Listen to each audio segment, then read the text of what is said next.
There was once a Dax cavalrywoman, the lover of an Orokin couple named Corfel and Aurelia.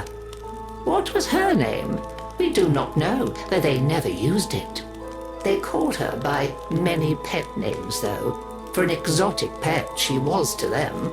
Little Sweetness, Tender Petal, Wild Rider. Had a mere Dax been known to be engaging in relations with her betters, she would have been executed on the spot. But the couple's power and influence was such that the affair would never be publicly addressed. Still, they feared to use her name, for names have power. Many gifts they gave her, fine armor, rubido rings, and a horse of her own, on the condition that she never ever named it. Names were for people, not possessions. So long as it remained a mere nameless thing, she would never love it more than them. But the rider could not bear to deny her friend the simple kindness of a name.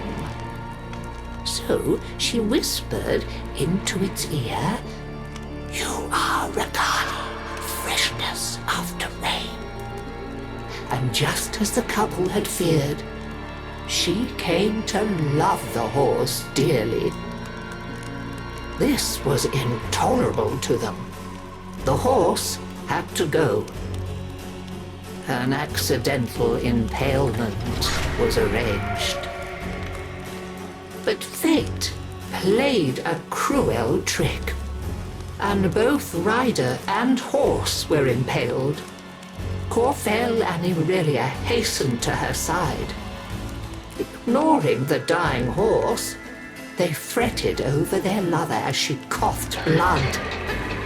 Continuity was out of the question.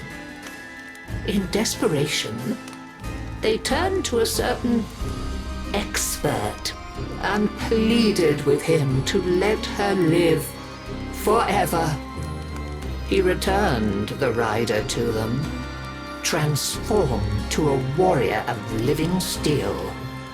Her sweet and pretty face looked upon them with a smile that would never fade. For all their talk of forever, they wearied of her immediately. Now that the relationship was no longer taboo, they abandoned it. Parties became awkward when the rider stood vacantly by, useless as an abandoned doll. She had to go. They agreed.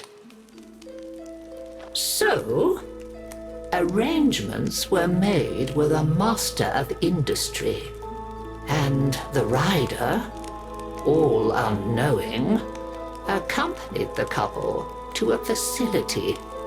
She lay down obediently when instructed, showed no emotion when the restraints clamped her limbs, and made not a sound when the full force of the dissolution beam blazed through her head and out of the back of her steel skull. The couple were satisfied. Their sentimental mistake was dead, and furthermore, the smiling doll's face was erased. Now they could erase it from their memory.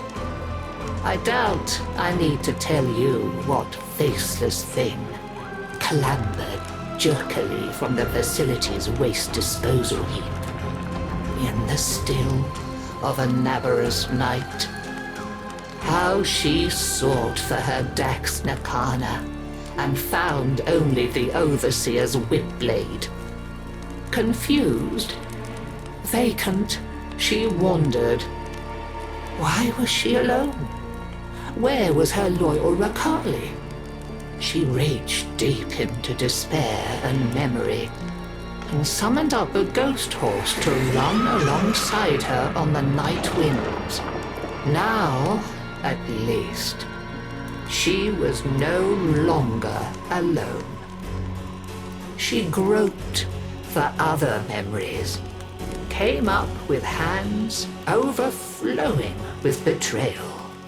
When the morning sun rose on Corfell and Aurelia, they were faceless too, and quite still. After that, she wandered without purpose, and the legend of the Hollow Rider grew. And so we come to my part in her story. You must understand, dear, that it is terribly bad luck to be out on Nabareth with no gift to give a reveler.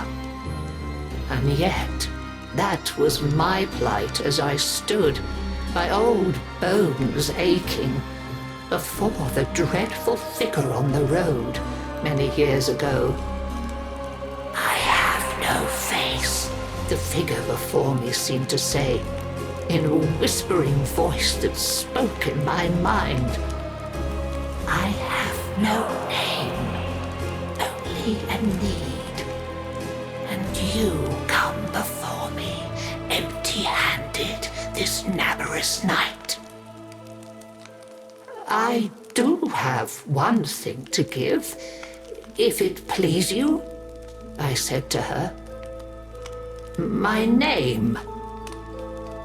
When you ride away, you shall be Dagaths, and I shall be only grandmother. And that is the story of how I lost my name and kept my head. Though many others have since lost theirs.